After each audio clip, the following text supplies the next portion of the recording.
Ooh. Holy shit. We made it. Welcome back to Uncle Rico Storytime, formerly My 1 Cent. There's a lot of things out there about pennies and shit that I didn't realize. I was going off of the old saying, my 2 cents, obviously.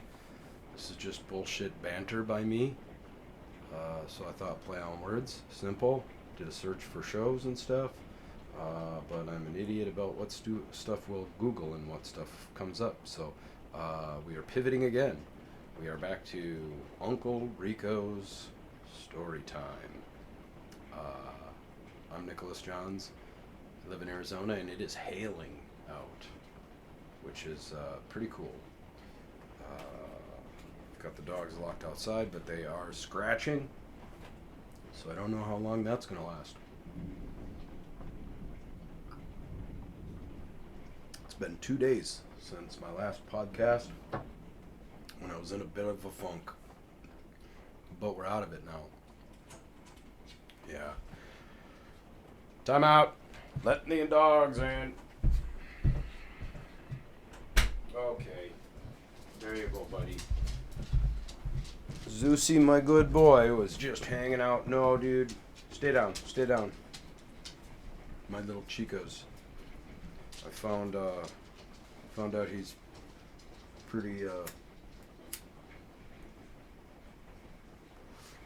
attached, which makes sense. I very rarely leave.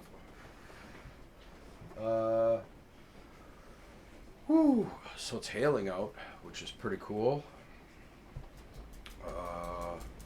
Made it through the shit storm.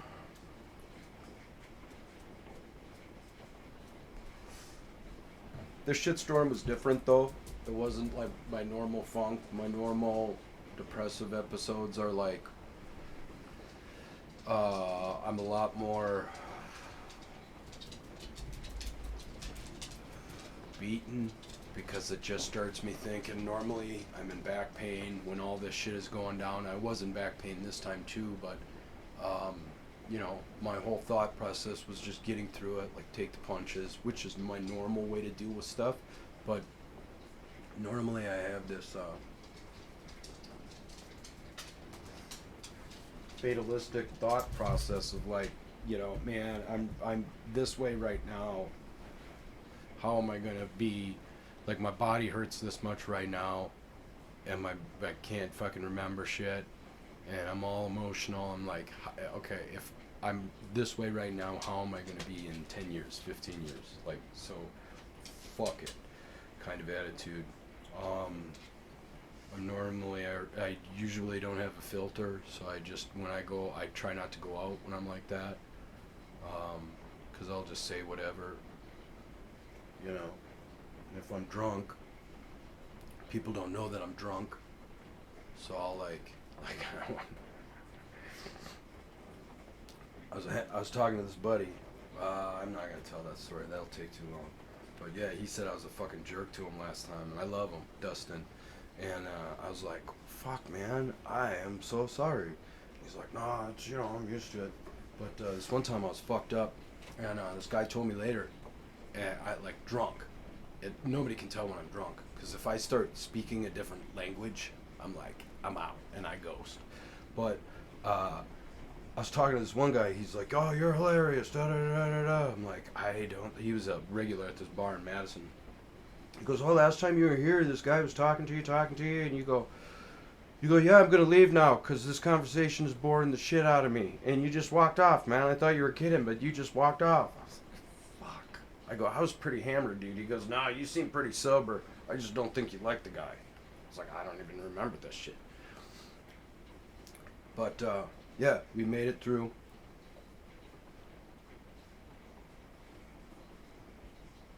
I'm going to go out tonight since we didn't get a chance to. St. Patty's Day was yesterday. I had a hockey game.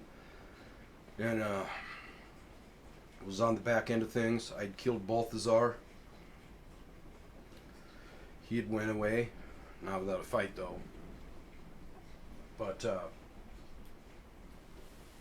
was warming up playing hockey and tweaked my groin. And I know that it's not my groin, it's my back, it's my lower back. It affects everything. It feels like hamstrings and what's the back muscle there? Whatever. It feels lower leg pulls. It all feels, it's tweaked. And I know that I can make it worse. It won't like hurt myself because it's an extension of my back. So I skated on it, and it's been so long since I felt good skating, but like I was in like this mini zone where I just saw where the puck was going and was playing the angles perfectly and just around the puck. But I didn't have a boost because you can't push off with a groin pull. And I called it right away because I'm like, dude, with the luck that I'm having right now, it's going to be a dogfight. It was 1-0 when I left. We were up. Great pass by my boy Connor to free up our assistant captain for a goal. But I'm like, man, I know that I'm not going to be able to hustle to a loose puck, and it's going to cost us a fucking goal, and we're going to lose because of it. So I just called it, left, and I was going to go out drinking after that and then do it up, and I just, got right back into the funk. So I just went home, rested up, which I'm glad. I feel a lot better today. But oh fuck, that groin pull. I was just seeing everything. I think I only skated for like 3 shifts, and I had one breakaway. I had another clear shot to the net. I almost had a deflection. I almost had another rebound goal. Oh, I was, that's what hurt so bad about the groin pull. But we made it. We are through the shitstorm. But it was weird. Like, it wasn't my normal. I don't know. I think it was probably just a weird normal shitstorm. But yeah, we did it. I was able to switch banks. I didn't entirely switch banks because I've still got this open fraud thing pending. Hopefully I can get my money back. They're a lot more apt to give me my money back if I'm their customer, so I'm just hanging on until they tell me to, no, everything's good. And then once they do that, I'll do BBB, I'll do FDIC claim against them, but started up a new account with Navy Federal, boom. Posted on Facebook, hey, switching banks. A lot of people were like, hey, credit union, which makes sense. So I did a search for credit union, and Navy came up close, so go Navy.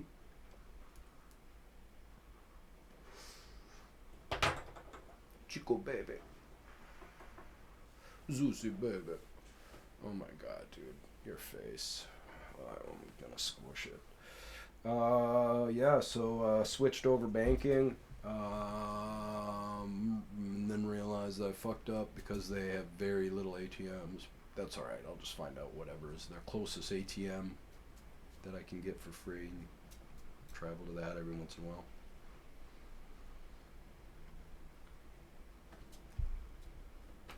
Chick's computer crashes right when I walked into her office. She sat down and went, doo-doo-doo. Oh my god. I'm gonna have to reboot this. I'm like, yeah, that's me. Told her about my problem with computers.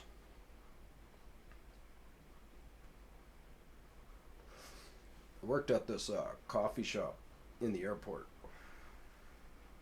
I worked at this coffee shop in the airport, and this traveler was telling me something happened to the computers, and I'm like, yeah, that shit always happens to me.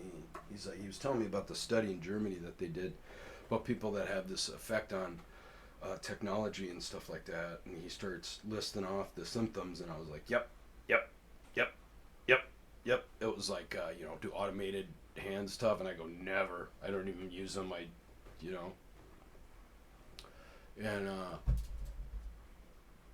this chick's computer crashed right away. She had to reboot it, and we're sitting there, and I told her the story. When I was in Wisconsin, I got this job with Fleming's, and it was just, I'd heard such great things about the company that I was really excited for it. And My GM, I was it was a AGM position. Oh my god, that fucking Marine guy. So I'm there like 2 days. I'm there the second day, and my GM, what the fuck was that guy's name? Was this little dude, and the area rep loved him, but he was really short, and he had glasses, and he looked really young. So he not only had the young, he had the short man complex, but he also had like, an age complex too, and guests would always mistake him for like a fucking intern or some shit. But the guy was just a dick. He later on, there was this issue. It's like a Wednesday night, and this really good barback comes up, just a good kid. He comes up to him like early on. He's like, "Hey Andy, I know you don't ever like us to question about but I got this softball game that starts at 10:15. I'm sure it'll be slow and I'll be cut. I'm first cut. We got 3 on and He's like, if you could, just he takes off. He's like, I told you not, So this kid barback takes off, and I was like, Jesus Christ, why'd you bark at him? That was like legitimate, And then the fucker holds on to him. He doesn't cut a bustler until like 5 minutes till 10. To guarantee this dude was going to miss this fucking softball game. There were like 4 tables there. 3 bussers were still on. I was like, dude, you are wrecking labor to spite this kid. I was like, oh, fuck. But so it's my second day, and he brings me into the office. Andy the shithead. He was a nice guy, but just...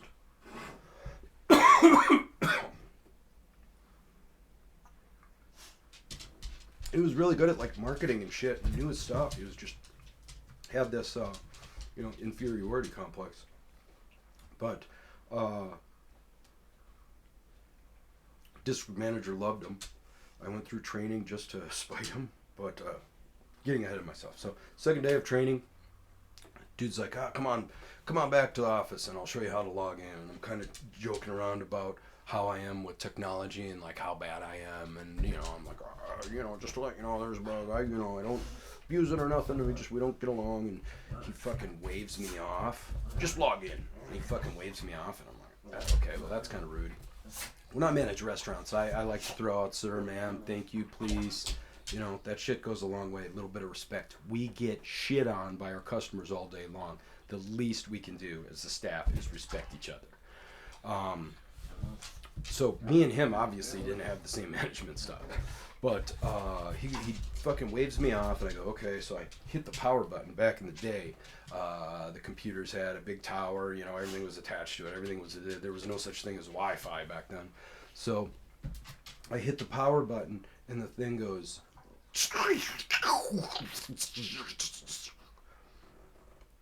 And I'm like, I look at him, and he goes, what was that? And I go, that was the sound of a computer dying. And he's like, what the fuck did you do, man? And I'm like, dude, like, I just hit the power button. You watched me. He's like, get up. And I'm like, and he just like hitting the power button, and it was like just dead. And he's like, you can't ever touch this computer again. And I'm like, holy shit, man. So the IT guy comes in like next day. He's like, this thing is fried, man. So, but yeah, that was my first instance of seeing this guy's true colors. So my other assistant, the other assistant manager there was me and this guy, maybe Jason, but he was a former Marine. And me being a Navy guy, like I hit it off with him right away. We were giving each other shit and everything. And a couple of weeks into it, we start kind of venting about Andy a little bit. And I notice somebody is sneaking bottles. I'm finding empty bottles, empty wine bottles in the bathroom garbage. And so I start staking out this garbage, and I find out that somebody is stashing the wine bottles in our cleaning closet and then drinking them. So I go, and I know Andy would overreact, so I go to Jason, my AGM, and I'm like, hey dude, this is what's up, blah blah blah. I think there was a really cool busser at the time, and I didn't want to get him in trouble, so I went to this other assistant manager, and I'm like, da da da da da, and he goes, he's like, oh fuck man, he's like, all right, like let's go in the banquet room. So we go in the banquet room, and he goes, fuck man, I'm gonna be honest with you, but I really need this job. And I was like, holy shit. And he goes, it's me.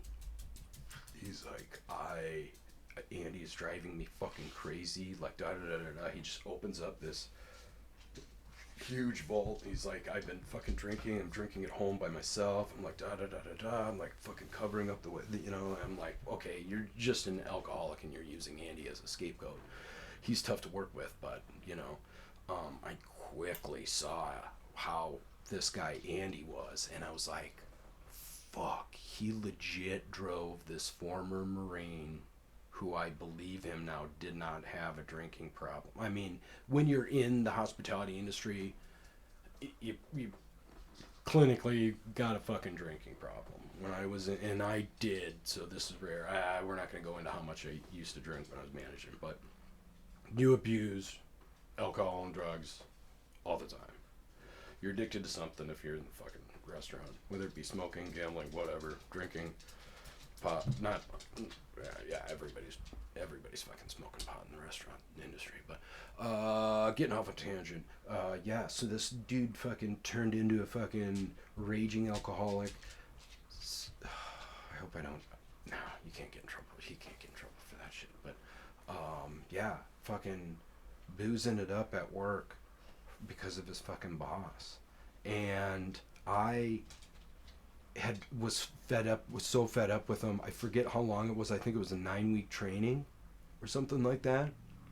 I was fed up with him halfway, and I was like, I'm not going to work with this fucking guy. And I knew I couldn't transfer anywhere, and I knew this guy was, for some reason, the district manager's golden boy. So I went through training. I finished up training, which is tough. And then you have this big fucking quiz thing with all these other managers. I finished up, it's on one of those group meetings. They do it remotely.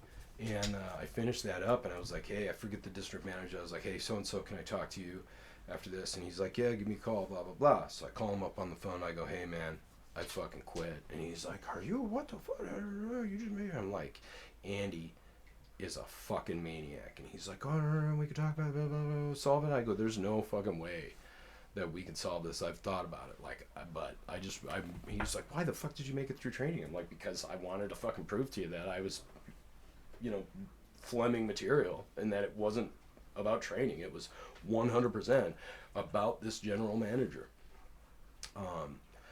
So fucking Andy, you son of a bitch. He's probably still with the company somehow. But yeah, truck was all fucked up. Got into the truck and started up, and it sounded like fucking rocks were rattling around in the engine.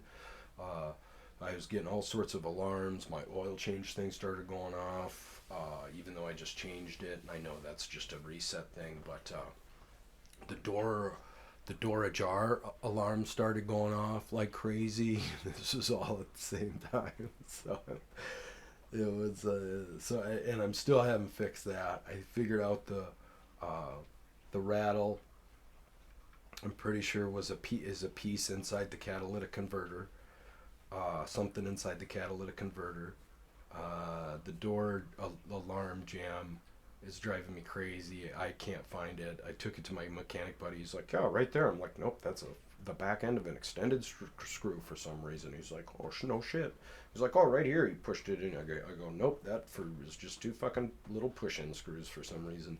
It's inside. I Googled it. It's inside the locking mechanism somehow, but I can't figure out. I looked at the manual. I can't figure out like where inside the locking manual it is to even clean it. So it's driving me crazy. But at least it's nothing major. It's not engine. I'm hoping it's catalytic converter.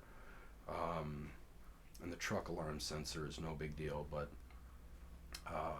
it was two, like normal, it was two-pronged issue. It was catalytic converter, and the serpentine belt was shredding and papping around. So it was all this stuff at the same time that just seemed really daunting. But serpentine belt was super cheap, not cheap. Catalytic converter, not so much. But realized I couldn't even do the fucking serpentine belt because of my back. As soon as I started reaching for it, around over it, I'm like, no, I can't even fucking do this now. So that got me thinking about my projects, my RV, my cycle, my Mustang, and through all this shitstorm of the last couple of weeks, I think I'm just gonna sell everything. I did quit my job, so I'll be out of here pretty soon. I think I'm just gonna sell everything and travel and possibly work on my other projects. And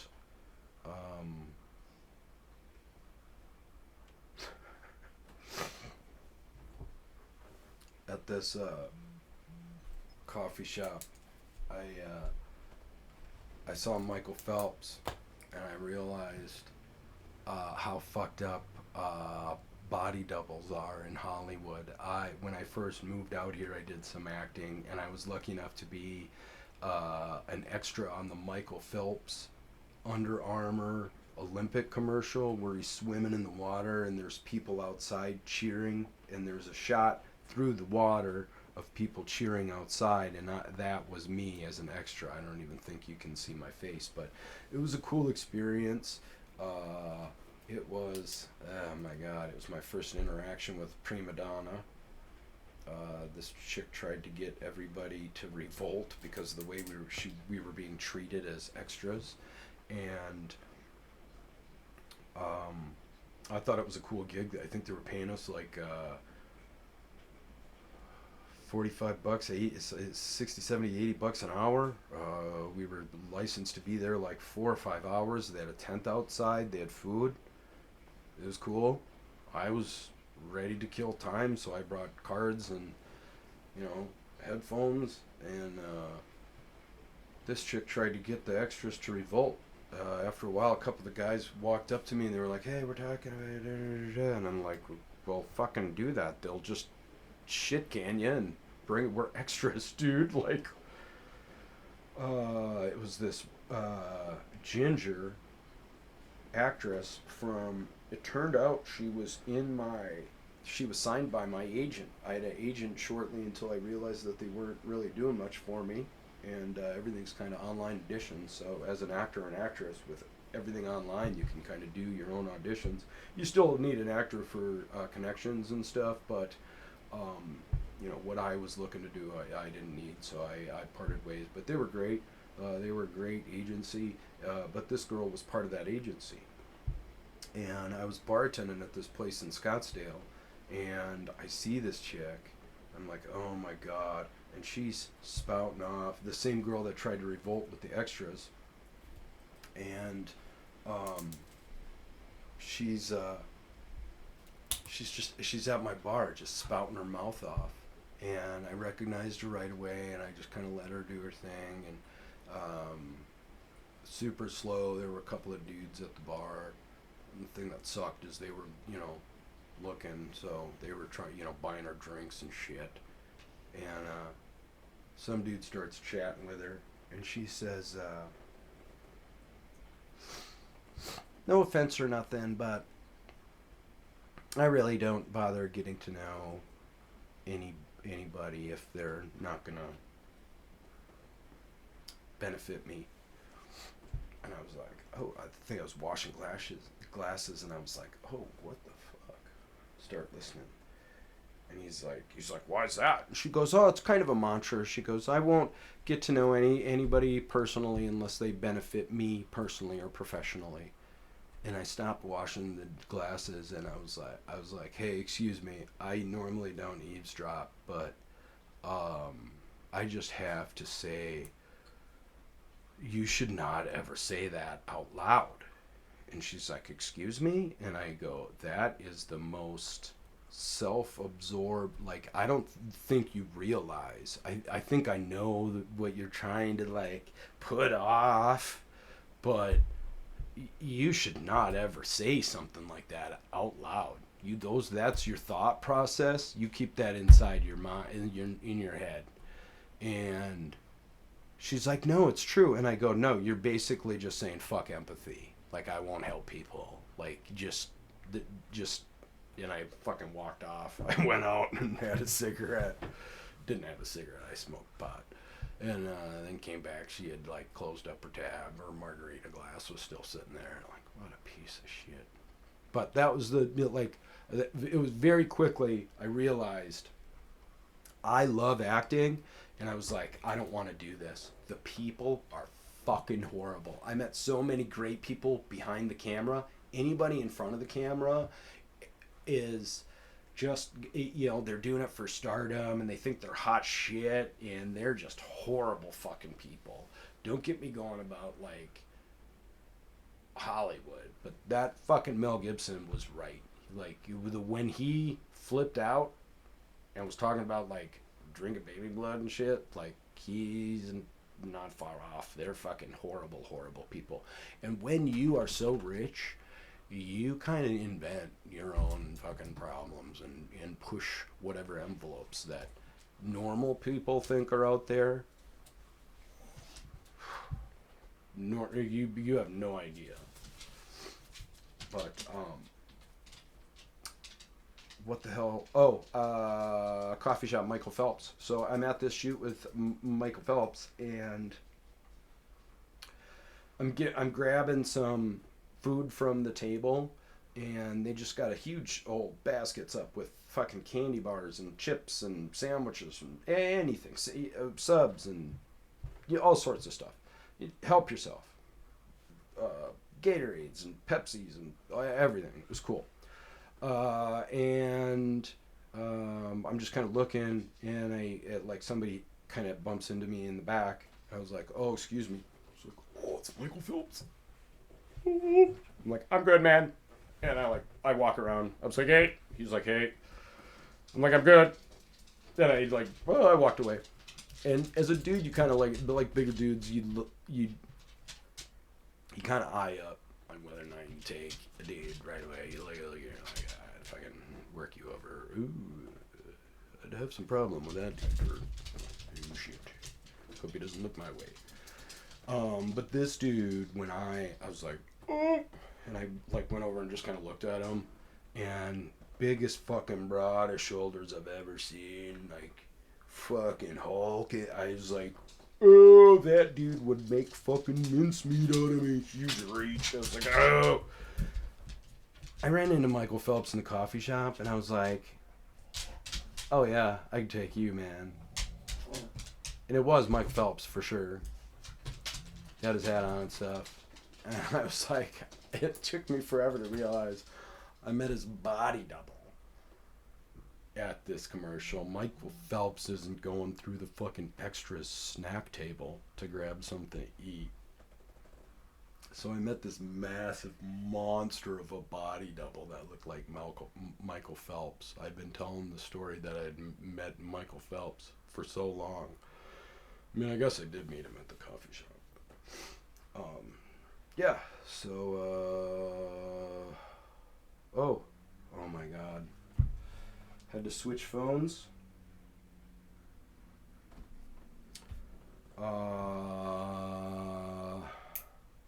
Ran to Boost. Where do I begin this story? With a marijuana.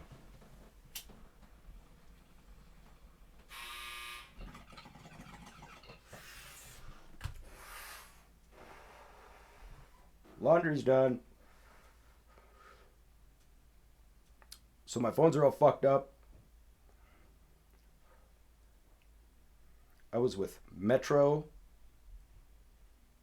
about a year and a half ago. Got this phone. Started acting up. Something happened. Oh, it was tower shit. Either way, I was with Metro. I go over to Boost. And I get a fairly similar new phone, 5G, stylus, something like that. I don't know. And I lose it. I get it stolen. I thought it was stolen.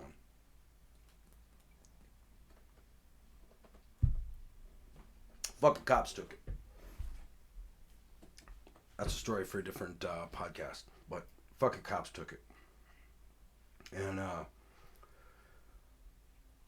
soon as they took it, I went back into Boost. I was like, hey, I lost my phone. What's up? They were like, fuck, man, you don't meet the new customer, inside anymore. You got to pay full price. So I was like, well, fuck it. I'm just going to go back to Metro because I still have this old phone. It's fucked up, but it's not that old. It's doable. So I go back to Metro. I did the insurance and got a new phone. And meanwhile, I've been calling up the police station, the police. I call up the evidence to get my phone back. And they're like, oh, it's not. And I called them up like a month after this shit went down. And they go, oh, it hasn't been freed up to claim yet. It hasn't been released. They go, here's this number that you got to call this officer, Kenzie. You got to call this officer to get your, they're in charge of releasing the phone. So I start calling. I called up this officer a couple times. And I was like, hey, I'm trying to get my phone back. Please call me back. I left, I don't know, maybe 4 or 5 messages over probably a 6, 7, 8 month span. After a year, I was hungover, and I'm like, fuck this. I want my phone. Oh, so at the beginning of this year, my phone that I got from the insurance starts acting up again. And I'm like, you know what? I got this brand new phone sitting with the police. And so I call up evidence. I go again, and they go, oh, it still hasn't been released. So they're like, oh, you got to call. I go, yeah, I got the number. So I'm laying in bed, and I start calling up this officer to get my phone released. I start blowing him up. I call him up. I said, hello, Officer Kelsey. This is Nick, so-and-so. My number, blah, blah, blah. I'm trying to get my phone back. It was supposed to be released, everything's over, da-da-da-da. Supposed to be released like a year ago. I've called a bunch of times. I need you to call me back. This is bullshit. So I call up again right after that. And I'm like, hello, this is Nick, and I know that you will probably delete all these messages, but you need if I do a different voice, you will have to at least listen for the first couple of seconds. And will you please, I want my phone, you have stolen it. I call up again, and I'm just ripping bong hits.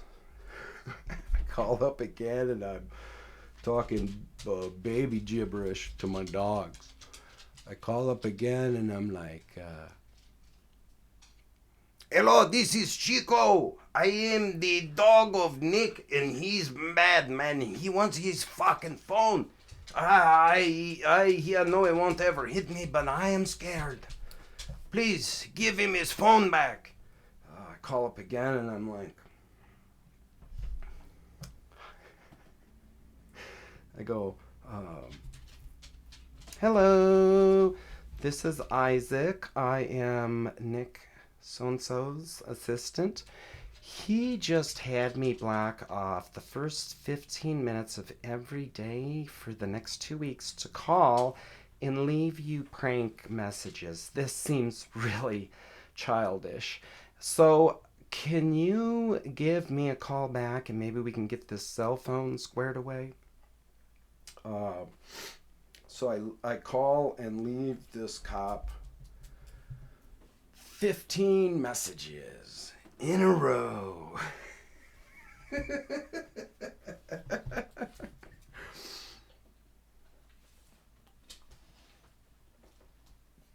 And I'm sitting outside And I get a phone call, and it's from the number of the officer. And I pick up the phone. I answer, and I go, "Oh my God, it worked." And she goes, "Excuse me?" And I go, "Oh, this childish bullshit, it worked. It worked. I can get my phone back." And she goes, "First of all, I just had to sit through 14 different messages." I go, "First of all, I've been trying to get my goddamn phone back for a fucking year, and I've called you at least 4 times to get it. You made me resort to this stupid childish shit in order to get my fucking phone back. Can we proceed?" And she's like, "Excuse me?" And I go, "Don't make me say all of that shit over again." And she goes, "Proceed with what?" And I go, "With whatever we have to do to get my phone back." And she goes, "Jesus Christ, are you kidding me?" And I go, "No." And she goes, "I am out here trying to save lives." And I go, "You are out there generating revenue. You're out there fucking writing away tickets and making money. If you were really out trying to protect and serve and protect citizens, you guys would be walking around the fucking neighborhoods, helping people out, investigating crimes. I've called the cops 4 fucking times because of my business, and they haven't done shit." So she goes, "Are you fucking kidding me?" And I go, "No, we can do this all day long. I'm in a shitty mood." And she goes, "Well, I am now too after listening to your messages." And I go, "You made me do that." And she goes, if you don't drop the attitude, we're done with this conversation." And I go, "I am ready to go with the cell phone." And she goes, "Jesus Christ." And she's like, asked me all my information. And she goes, "So what exactly are you trying to get released?" And I go, "My cell phone. It was over a year ago." And she goes, "And that's all that you wanted released?" And I go, "Whatever hasn't been released, I want fucking given back." And she goes, "I put the release request in, da da da da da." And she goes, "Next time, realize that we are out saving lives." And I go, "Jesus Christ, you do not want..." So I call up evidence release, and I give it a couple of days. I call up evidence release, and the lady there, who was real cool, the operator there, she goes, "Yeah, it looks like your phone is released. Your money has not been released." So I'm like, "I had money?" And she goes, "Yeah, it looks like you had an amount of money in there." And I'm like, "How much was it?" And she goes, "Oh, I'm not at liberty to say." She's like, "You can guess." And I'm like, "I don't know." And turned out it was $80, but I had to call the same officer, and I'm like, "You had a choice. You saw what was on there. It didn't make you..." I go, "Your phrasing, what exactly do you want released?" Made me think. And it makes sense now. You had a choice to do the right thing. I'm like, "You didn't release my cash. The problem didn't go away. I'm right back here, leaving you messages." Called her the next day. 2 days later, I got my shit. So, I know that it's really hard to lodge a complaint against cops, but that might be a way to get to them. Well, that's an isolated case. That's just a weird. Either way, I won. That feels good. People wonder about police reform. Transparency. That's how you reform police. Right now, you can't even make a goddamn complaint against a cop. They give you so many different fucking numbers. They give you some chief who won't ever return your phone call, whatever, somebody in charge of of complaints. Transparency. Each cop, their badge number is clearly stated. You can online lodge complaints against them. Um, they can refute that with evidence. You can put whatever you want on there. People with a shitty rating, you get demoted. Racist fucking pricks, power hungry pricks, you don't get advanced. People that help and are cool, cops that are fucking cool, you go on and say, hey, so and so came over on a noise complaint, super super cool. He shot, played some basketball with us out in the driveway. We explained to him that it's our piece of shit Karen neighborhood that we went over and tried to introduce nicely, and they just are pricks. He did a great job.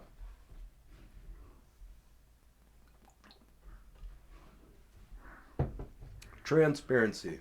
That'd be the easiest way to do police reform. So yeah, got my phone back. Still fucked up. So that's the end of this. That's not the end of the story. So I get my phone back from the cops, and I go to use it. I go. This was with Metro, so I'm like, fuck, I gotta change again. So I changed to Metro, and I go in there, and they don't do any new customer specials anymore. They're only on select phones, and they're shitty phones. So I go, well, I got this. I'm not gonna pay $80-100 for an okay phone, or one. It wasn't even that. It was like 160 or whatever. I'm like, I'm not gonna pay $160 for a brand new phone. I'm like, this phone was pretty new a year ago. So I go, let's activate that. And she goes, oh well, you can't. It's got a new SIM card now. It's got a $45 SIM card that allows you to bounce onto any tower out there, any available tower. And I'm like, okay, we'll bet. So I think it came to like $80 or $90, and I was like, fuck, I should have just done the new phone. You know what I mean? But I'm like, whatever. I'm frustrated. I'm like, let's go. So she activates me. The phone's fucked up. Phone calls, it sounds like they're either robot voice or they sound demonic. Or the robot voice is like all tinny and shit. And it just cuts out and it says service network not available. I've never seen that on phone calls, so it's all fucked up. So went back in there and I'm like, hey, let me do insurance on this, man. This is, the guy, I got this back, da da da da da. He's like, man, you're not a new customer anymore. I'm like, you gotta be fucking kidding me. You're not even eligible for the shitty discount that we provide. I'm like, fuck.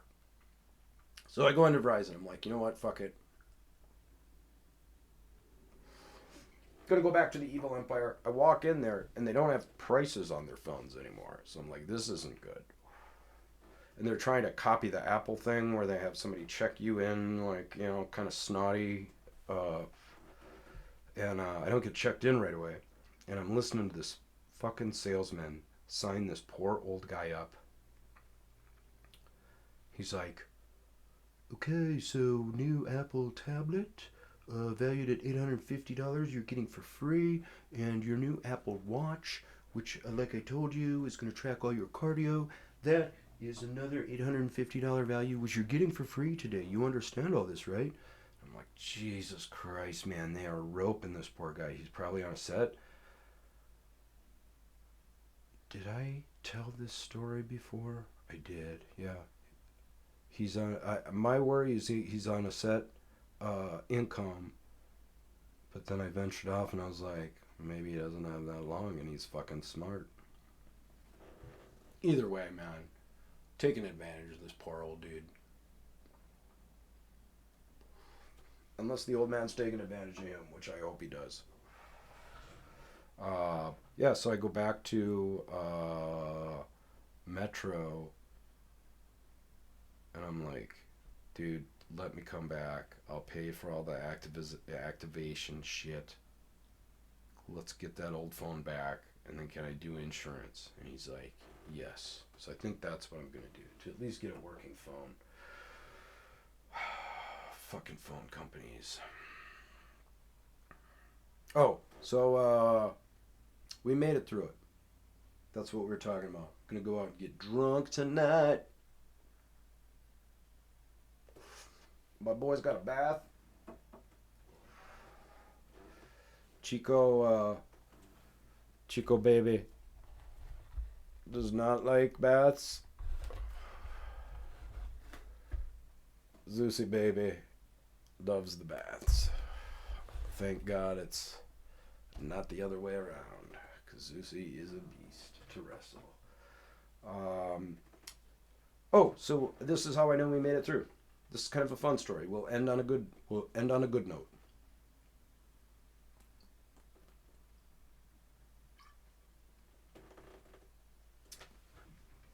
So I just get the shaft from Boost,